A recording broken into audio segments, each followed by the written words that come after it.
বন্ধুসকল আপোনালোকক মোৰ চেনেল টেক এণ্ড ইনফ্লুৱেঞ্চ স্বাগতম জনাইছোঁ। বন্ধুসকল মই প্ৰথমে এটা ভিডিঅ' বনাইছিলোঁ যে কংগ্ৰেছে দিয়া 5 গ্যাৰাণ্টি কি আছিলে। আজি মই এই ভিডিঅ'টোত আলোচনা কৰিম যে আপোনালোকে কংগ্ৰেছে দিয়া 5 গ্যাৰাণ্টিৰ সৈতে আপোনাৰ নামটো কেনেকৈ ৰেজিষ্টাৰ কৰিব।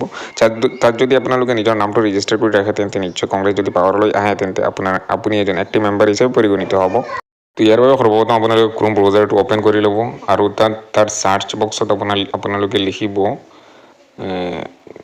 কংগ্ৰেছৰ 5 গ্যাৰাণ্টি .in বুলি লিখিব। কংগ্ৰেছৰ 5 গ্যাৰাণ্টি .in ইয়াত লিখাৰ লগে লগে আপুনি পিছত চাৰ্চ কৰিব। চাৰ্চ কৰাৰ লগে লগে আপোনাৰ সন্মুখত এনেকুৱা এটা পেজ খোল খাব। ইয়াত প্ৰথম যিটো পেজ খোল খাব তাতে ক্লিক কৰি অ'পেন কৰি ল'ব। তাৰপিছত প্ৰথমে আপোনাৰ ফাৰ্ষ্ট নেমটো লিখিব, যি হওক আপোনাৰ ফাৰ্ষ্ট নেমটো লিখিব, মই লিখি আছোঁ। ইয়াৰ পিছত আপোনাৰ লাষ্ট নেমটো লিখিব, মই লিখি আছোঁ। ইয়াৰ পিছত আপোনাৰ এজ কিমান হ'ব সেইটো আপুনি লিখি ল'ব। ইয়াৰ পিছত আপোনাৰ ফোন নাম্বাৰ যিটো হয় সেইটো তাত লিখি দিব। ইয়াৰ পিছত আপোনাৰ ইমেইলটো দি দিব আৰু ইয়াত যদি আপুনি হোৱাটছআপ এক্টিভ আছে তেন্তে হোৱাটছআপ নাম্বাৰটো তাত দিব পাৰে। মই হোৱাটছআপ এক্টিভ নাম্বাৰটো নিদিওঁ। ইয়াৰ পিছত আপোনাৰ কোৱালিফিকেশ্যন কিমান হয় সেইটো আপুনি দি দিব। মোৰ গ্ৰেজুৱেট হয়, মই দি আছোঁ।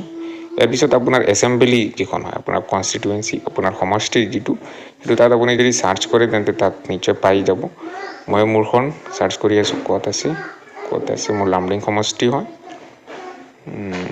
ক'ত হয় এইখন আপোনাৰ ওপৰ ফালে হ'ব ক'ত, এই পাই গৈছোঁ।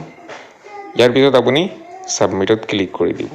ছাবমিটত ক্লিক কৰাৰ লগে লগে আপোনাৰ সন্মুখত এনেকুৱা এটা পেজ খোল খাব য'ত লিখা হ'ব congratulation you are registered with Congress পাৰ্টিৰ লগত ৰেজিষ্টাৰ হৈ গৈছে। আপুনি এইটো স্ক্ৰীনশ্বট মাৰি ৰাখি দিব।